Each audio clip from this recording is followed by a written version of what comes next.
Voilà ma pâte, comme vous voyez, super moelleuse. Après, je vais prendre des petites boules. On ne les fait pas grosses, que ça va gonfler.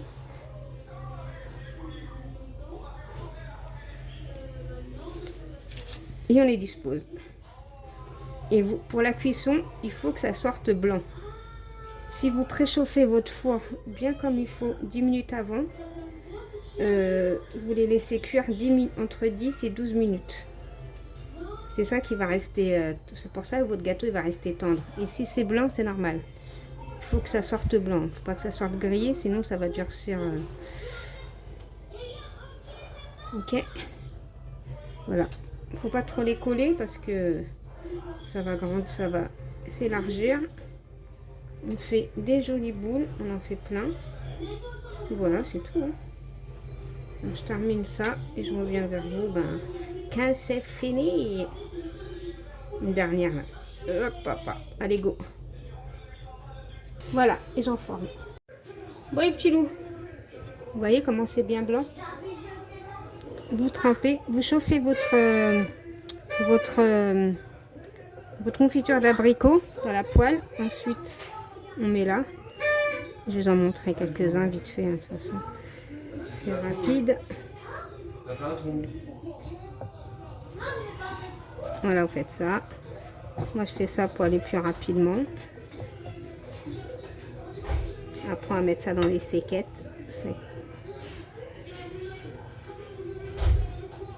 Là, je vous montre vite fait, là.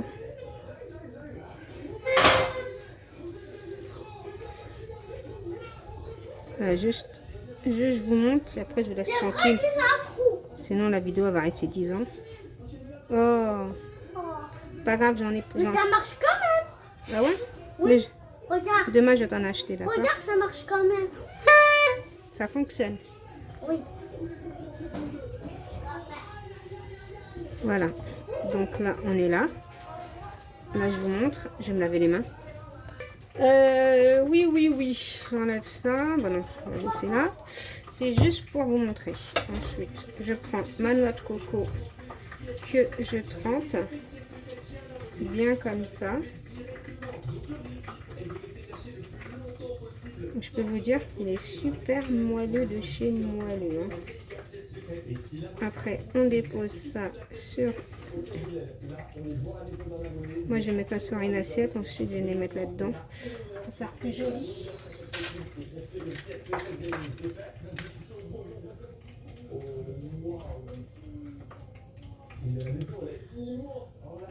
Voilà. Je prends une assiette. Je les mets là.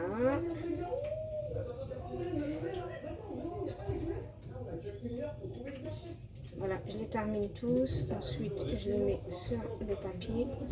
Ensuite, c'est bon. C'est bon, c'est fini. Nous avons des jolies noix de coco. Vous voyez, pas beau la vie. Regardez comme ils sont magnifiques. Faut que je détermine, je les mets sur le papier et c'est bon.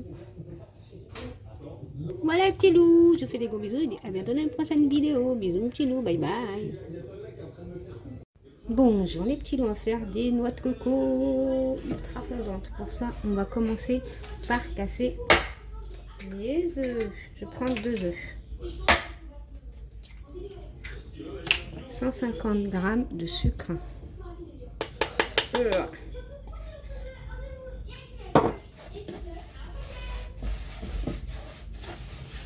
On mélange comme ça.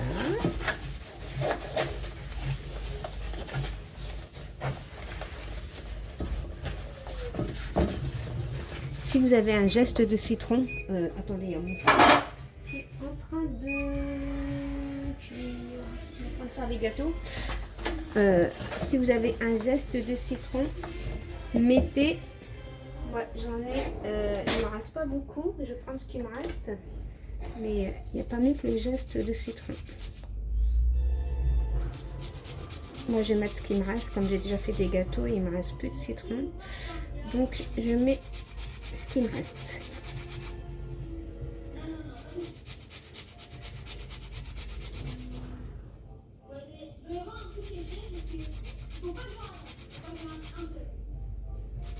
Voilà. 200 grammes d'huile de table. Moi j'ai mesuré en grammes. Oui, en grammes.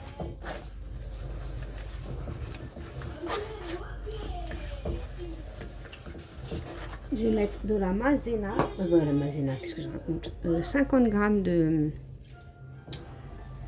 fleurs d'oranger.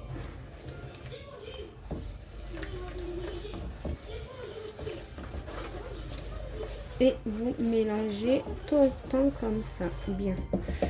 On va prendre une levure et une vanille.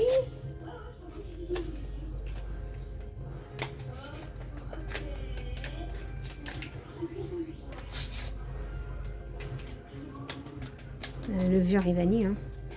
Et voilà. Et on va incorporer la farine délicatement. Moi, pour l'instant, j'ai préparé 350 grammes de farine. Mais tout dépend de comment on n'a pas tous la même taille de notre œuf. Parce que peut-être que moi, ce que je vais mettre, vous allez en mettre plus ou moins. C'est pour ça, il faut faire au fur et à mesure.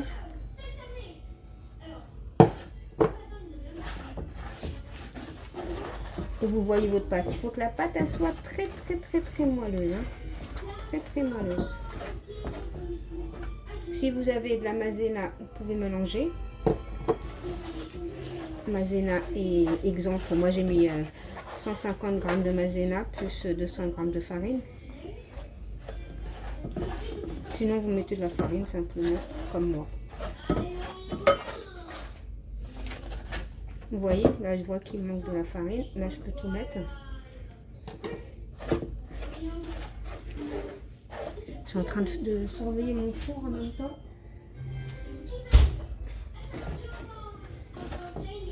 Je suis en train de faire des gâteaux, que ça crame pas non plus mes gâteaux de l'autre côté. Voilà, moi j'ai déjà mis 350 grammes de farine. Et là vous voyez, je vois que c'est encore liquide, donc il me faut encore de la farine.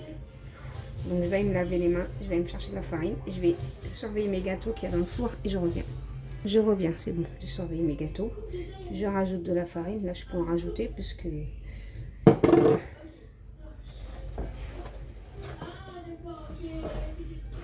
Vous allez voir quand votre pâte, quand vous n'aurez plus besoin de farine, vous allez comprendre, vous allez voir par vous-même. Comme là, ça me colle trop dans la main. Il me faut encore de la farine. Voilà, je pense que c'est bon. Voilà, c'est bon. Quand vous voyez que ça colle plus dans les mains, la pâte, là, vous pouvez arrêter votre farine. Bon, je vais me laver les mains parce que je vais enlever tout ça et je reviens comme d'hab. Voilà, c'est bon. J'ai lavé une petite main et là, je peux ramasser ma pâte.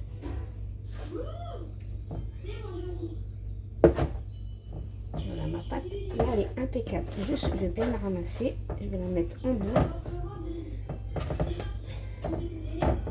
Je vais rajouter juste un peu de farine comme ça pour pouvoir ramasser ma pâte. Et ça suffit. Il faut qu'elle soit bien moelleuse, votre pâte. Hein. Voilà, vous faites comme moi. Il faut pouvoir la rattraper. Voilà, là c'est bon. Je vais la ramasser. Voilà, je vais la mettre de côté.